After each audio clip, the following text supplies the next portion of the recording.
जो brain wash movies जैसे हमने देखी जिसमें हमारे तो एक ही गॉड है, तुम्हारे तो इतने सारे हैं, तुम्हारे पास खुद के पास आंसर्स नहीं है। जब ये पोर्ट्रे होता है ना तो हर इंसान के दिमाग में ये चीज बैठ जाती है and then the question. Actually जितनी भी हम स्क्रिप्चर्स पढ़ रहे हैं, जैसे आपने गीता की बात करी, तो it is also written by a human. जो प्रोबेबली लिखी गई थी से जो आज हमारे पास है, it is also written by human. That is why कभी कभी लोग कंफ्यूज हो जाते हैं। तो ये एक्चुअली गॉड के द्वारा लिखी हुई है। That's a question that always is there in person's mind. ये हिस्ट्री है, माइथोलॉजी है, किसने लिखी है, किसने Exactly. नहीं लिखी है, and we completely miss the point.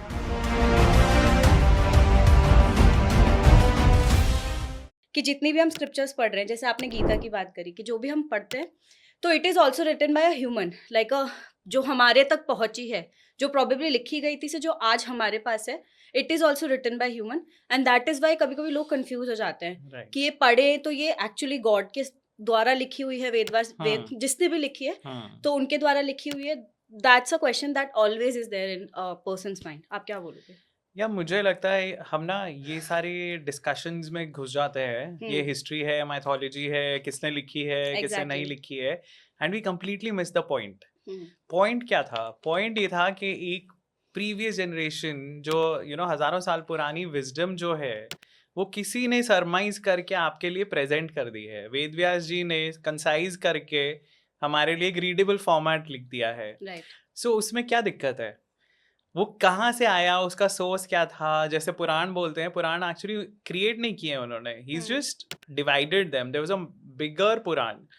सो पुराण क्या है? एक्चुअली ब्रह्मा जी के हर दिन की कहानी है कि उस दिन में क्या क्या इंसिडेंट्स हुए हैं। ओके। सो हर पुराण जो है वो एक अलग दिन की कहानी बताती है, हर दिन की। हर दिन की। ओके। सो आप इमेजिन कीजिए, ब्रह्मा जी की उम्र है 100 साल total, which is the life of the universe. Okay, मतलब चारों युग। नहीं right? नहीं नहीं, नहीं। युग तो बहुत छोटा है। ओके। ब्रह्मा जी की जो लाइफ है वो 100 इयर्स की होती है, हाँ। जिसमें से अभी 51st ईयर का पहला दिन चल रहा है उनका, अभी Okay. जहाँ जिसमें हम हैं। ये कहाँ लिखा है? बहुत सारे पुराणों में बहुत ये सारे सारी में लिखा है। डिटेल्स। ओके। सो जो उनके 51st ईयर का पहले दिन का, उस साल का 51st ईयर का, 51st दिन नहीं, सॉरी, 51st ईयर के पहले दिन का आफ्टरनून चल रहा है अभी अभी। अभी। ओके। और हर साल में 360 डेज होते हैं। हाँ। तो आप इमेजिन कीजिए 50 इंटू 360 डेज ऑलरेडी हो चुके हैं, ओके। और कितनी सारी पुराने होंगी हर दिन की जो कहानी होगी। आप वो सब पढ़ सकते हो क्या? नहीं। नहीं। और उस सब का पर्पस है क्या पढ़ने का? मे बी नहीं। हम्म। सो उसमें से कुछ उन्होंने चुन के 18 महापुराण उन्होंने हमारे लिए प्रेजेंट की, राइट। जिनमें ऐसी कहानियां हैं जिनसे हम रिलेट कर सकते हैं, जिनसे हम सीख सकते हैं in an easier format. Right. So अब वो कहाँ से आई, किसकी कहानियां थी, किसने लिखी थी, doesn't matter. What matters is the wisdom that is there in those stories. बहुत सारे लोग इन्हीं, और स्पेशली हिंदू से मैंने देखा, हम इसी चीज में फंसे रह जाते हैं। ये हिस्टोरिकल है या नहीं, हम इसको कैसे प्रूव करें? मत करो प्रूव यार, that is not the point. Stories का पॉइंट वो है ही नहीं। जो ब्रेन वॉश मूवीज जैसे हमने देखी जिसमें ब्रेन वॉश भी करते हैं कि हमारे तो एक ही गॉड है, तुम्हारे तो इतने सारे हैं। हाँ। उसमें वो उनको मार रहा है, वो उनको मार रहा है, तुम्हारे पास खुद के पास आंसर्स नहीं है। और फिर वो कहीं ना सर, जब ये पोर्ट्रे होता है ना तो कहीं ना कहीं हर इंसान के दिमाग में ये चीज बैठ सबकॉन्शियस में जाती है बैठ जाती एंड है, देन बिल्कुल। The question. And actually I agree with that point, क्योंकि हमें बेसिक्स बताए नहीं जाते हैं, राइट? सो अगर आप लोग बोलते हैं कि एक ही भगवान है दूसरे रिलीजन्स में, there is just concept of one God. तो हिंदुइज्म में भी वही कॉन्सेप्ट है, सनातन धर्म में वही कॉन्सेप्ट है कि एक ही है Parabrahma who appears in different forms. So there is no concept of multiple gods. वो एक बहुत ही बड़ी गलत फहमी है सनातन धर्म के बारे में कि it is a polytheistic religion. It is not a polytheistic religion. It's a completely different concept from other religions. Like अगर आप पुराने रिलीजन्स के बारे में बात करते हैं, जैसे ग्रीक सिविलाइजेशन थी, इजिप्शियन सिविलाइजेशन थी, they were actually polytheistic, they had multiple gods. Hinduism को क्योंकि सब उसी ब्रैकेट में आ जाता है, एंशिएंट सिविलाइजेशंस जो थी, तो loosely it's called polytheistic, but there's a different term, there's a different term called henotheistic. Okay. जिसमें होता है कि अब जैसे देवताओं की जो प्रेयर्स है, जैसे मैंने कहा वेदों में प्रेयर्स हैं देवी देवताओं के लिए। सो वो जब प्रेयर कर रहे हैं इंद्र को सुप्रीम बताते हैं। जब वो शिव जी के लिए, रुद्र के लिए कोई वर्सेस हैं तो उसमें रुद्र को सुप्रीम बताया है। जब ब्रह्मा को प्रे कर रहे हैं उनको सुप्रीम बताया है। अब लोग क्वेश्चंस करने लग जाते हैं कि भाई सुप्रीम कौन है? तुम्हारा तो अंदर ही कंफ्यूजन है। Universal question, everyone does. So that is the basic concept कि सुप्रीम तो एक ही है भाई, एक ही है, परब्रह्म है। तो जब हम इंद्र की पूजा कर रहे हैं, वी आर सीइंग परब्रह्म इन Indra. That is why we are calling him supreme. When we are calling Krishna supreme, we are seeing the God in him, you know, the supreme Brahma, Parabrahma. मतलब ऐसे बोल सकते हैं कि we chose a face to ultimately Yes. pray one God, but Yes. this is the face, this is the characteristic that we love. बिल्कुल, जो आपके साथ रेजोनेट करता है, हाँ. you know, that is the beauty of Hinduism. Yeah. आपको ये नहीं बोला कि बस ये है और यही है. ऐसा नहीं है. आप जिस कॉन्सेप्ट से ज्यादा आइडेंटिफाई करते हो, आपको कृष्ण जी की लीलाएं अच्छी लगती हैं, आपको राम जी की मर्यादा अच्छी लगती है, आपको यू नो विष्णु जी की चतुरता अच्छी लगती है, शिव जी का स्टॉइकनेस अच्छी लगती है, या आपको यू नो ब्रह्मा की क्रिएटिविटी अच्छी लगती है, या आपको देवी के जो मल्टीपल फॉर्म्स हैं वो अच्छे लगते हैं, उस हिसाब से you can connect with God. इसीलिए वो इष्ट देव का कॉन्सेप्ट है कि ये है जिसके साथ मैं रेजोनेट करता हूँ, ये एनर्जी का फॉर्म है जिससे मैं रेजोनेट करता हूँ, और वो मेरे इष्ट देव बन जाते हैं. But all of them are a part of the same supreme Brahman. And that clarifies so much. मतलब मेरे को ऐसे आप जब बता रहे हो तो ये एक चीज ऐसे दिमाग में आई कि it is so simple It कि is. मतलब कि literally हमारा तो ये boon है कि we have one God but we know all the leelas and Yes. we have that information with us. That is the more important thing कि हमें सब पता होने के लिए that shows कि कितना पुराना धर्म है like बिल्कुल. और जैसे मैंने कहा वो पुराण जो है वो अलग अलग दिनों की कहानियां बता रहे हैं. अब किसी एक दिन में और हर दिन में ब्रह्मा विष्णु और शिव जी में से कोई एक सुप्रीम रहते हैं उस दिन के लिए. सो विष्णु पुराण में विष्णु जी जिस दिन सुप्रीम थे उसकी कहानियां हैं. शिव पुराण में उस दिन की कहानी है जब शिव जी सुप्रीम थे उस दिन के लिए. तो जब आप शिव पुराण पढ़ते हैं उसमें होता है कि शिव जी ही सुप्रीम है, विष्णु पुराण में विष्णु जी सुप्रीम है, तो लोग बोलते हैं ये क्यों कॉन्फ्लिक्ट है, but there is no conflict. और मतलब वो एक दिन में वो जो शिव पुराण में सारी चीजें लिखी वो सब हो गई. हाँ, वो सब उसी दिन की कहानियां हैं. उसमें से कुछ इंसिडेंट्स रिपीट होती हैं, मल्टीपल दिनों में होते हैं, सेम सिचुएशंस आती हैं, you know like evil always rises, God has to do something to balance evil, good and evil. So Vishnu ji के अवतार अलग अलग टाइम में हुए हैं, अलग अलग रूपों में हुए हैं, और विष्णु जी के जैसे लोगों को पता है 10 अवतार होते हैं. That is a very small number. उनके असंख्य अवतार हैं विष्णु जी के. हमें 10 हमने सिंप्लीफाई करके सिर्फ जो इस दिन में ब्रह्मा के इस दिन में इस कल्प में जो मेन 10 अवतार है हमने वो सिर्फ वो दशावतार में किए हैं. उसमें भी एक्चुअली सब इस दिन के नहीं है, कुछ पुराने अवतार भी हैं.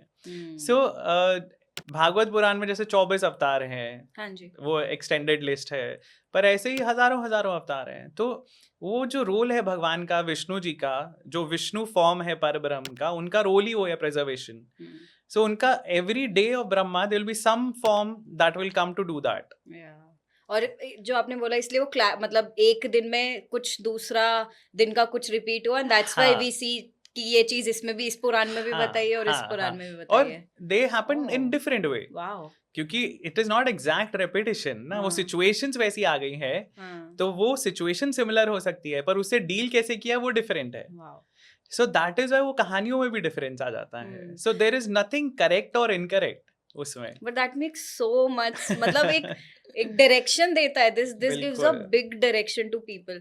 तो आपने सर ऑलमोस्ट ऐसे कितनी पुराण पढ़ी है? कौन नहीं, मैंने बहुत सारी नहीं पढ़ी है, बट जो मेन पुराण जिनको मानते हैं, भागवत पुराण है कृष्ण जी के लिए, विष्णु पुराण जो शिव जी के लिए है, शक्ति के लिए देवी भागवत पुराण है, देवी पुराण भी मैंने पढ़ी है. ब्रह्मा जी के लिए ऐसे कोई पुराण है नहीं एक्चुअली, बट ब्रह्मांड पुराण एक है which is I think very holistic. मतलब काफी अच्छी लगती है मेरे को वो ब्रह्मांड पुराण. और आपको ऐसा लगता है कोई एक पुराण ऐसी जो जिसके बारे में लोग बहुत कम बात करते हैं, ऐसा कोई है आपके? जैसे ऐसे बहुत हैं, बहुत सारे हैं. यू नो गरुड़ पुराण है, उसके बाद लोग सिर्फ एक स्पेसिफिक उसके लिए करते हैं बिकॉज गरुड़ पुराण में डिटेल्स हैं अबाउट आफ्टर लाइफ एंड आधे तो लोग मना ही करते हैं कि पढ़ना ही नहीं चाहिए. नहीं पढ़ना चाहिए. ऐसे ही और भी मल्टीपल पुराण है. स्कंद पुराण है जो ज्यादा लोगों को नहीं पता है उसके बारे में, but Skanda Purana has amazing story. Padma Purana has amazing stories. Padma Purana किस पे? पद्म पुराण भी शिव जी विष्णु जी को डेडिकेटेड है. पर you know the beauty is के एक फॉर्म भगवान का सुप्रीम होने के बावजूद उसमें सब देवी देवताओं की कहानी है. ऐसा नहीं है कि वो विष्णु जी को ही कंप्लीटली डेडिकेटेड है. सबकी प्रेजेंस दिखाई जाती है. पद्म पुराण में इतने सुंदर एपिसोड्स हैं शिव जी से रिलेटेड.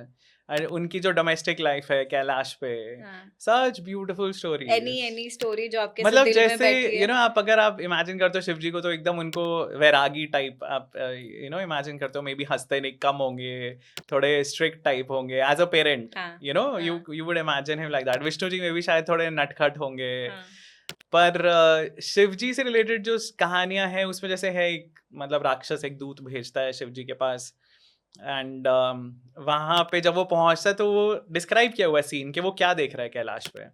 और कैलाश पे शिव जी बैठे हुए और पार्वती हैं साथ में, उनके दोनों पुत्र हैं, और अब मतलब that is the naughtiness that they brought out कि अब गणपति के गणेश जी के जो वाहन है वो है चूहा, और शिव जी के गले में वासुकी, जो सर्प है, राइट। तो सांप तो एक्चुअली चूहे को नहीं छोड़ेगा ना, वो खा जाएगा। सो जो वासुकी है वो it's trying to slither down and attack that rat. और सांप का दुश्मन कौन है? मोर, जो कार्तिकेय का वाहन है। सो वहां पे सडनली मयूर आके खड़ा हो जाता है to warn Vasuki. So all of them that are actually enemies of each other, they are coexisting at Kailash. So knowledge जो है ये इतनी अमेजिंग है जो स्क्रिप्चर्स में दी हुई है। जैसे आपने पैरेलल यूनिवर्सेस बोला, मल्टीवर्स की जो कॉन्सेप्ट है, जो हम अब साइंस फिक्शन में देखते हैं या हॉलीवुड मूवीज में देखते हैं, आप इमेजिन भी नहीं कर सकते कि हजारों साल पुराने स्क्रिप्चर्स में वो कॉन्सेप्ट्स दिए हुए हैं। और मल्टीपल पुराणों में, ऐसा नहीं कि सिर्फ एक जगह है, मल्टीपल जगह पे देवी भागवत पुराण में, शिव पुराण में, हर जगह आपको मल्टीवर्स के कॉन्सेप्ट्स मिलते हैं। क्या अलग अलग ब्रह्मांड हैं, हर ब्रह्मांड के हर ब्रह्मांड में अलग अलग देवी देवता हैं जो उसकी संरक्षण के लिए हैं, उसके संचालन के लिए हैं। So, मतलब one that tells you how small you are in the universe, but the very fact कि आपको भगवान ने इतनी इंटेलिजेंस दी है, आपको एक मानव योनि में जन्म दिया है, right? मनुष्य योनि में। So there is something special about you also, right? कि आपको वो एक मौका मिला है to transcend this, physical universe. और so बहुत सारे ऐसे concepts हैं, मुझे लगता है that it is a mix of science, जो और उस लेवल की साइंस जहाँ तक हम अभी पहुंचे भी नहीं है। क्योंकि साइंस जो है वो भी इवॉल्व कर रही है, राइट। आप 100 साल पहले के आप देखिए साइंटिफिक कॉन्सेप्ट्स क्या थे, कोई इमेजिन नहीं कर सकता था कि हम सेल फोन्स पे बात कर रहे होंगे, will be so well connected, right. कोई इमेजिन नहीं कर सकता था कि इतनी frequently people will be flying just 100 years back. और ह्यूमन हिस्ट्री, मतलब अगर आप देखिए 60-70,000 years ago होमो सेपियंस को जैसे बोलते हैं that with they moved out of Africa, इतने सालों में, हजारों सालों में, recent times में हमने कितनी changes देखी हैं, right? Even within our lives we've seen so much change, so much transformation happening, digitalization, AI, और अब हम वो कॉन्सेप्ट्स को समझना शुरू कर रहे हैं। जो क्वांटम साइंस है, क्वांटम फिजिक्स है, that is talking about the same concepts जो स्क्रिप्चर्स में दिए हुए हैं।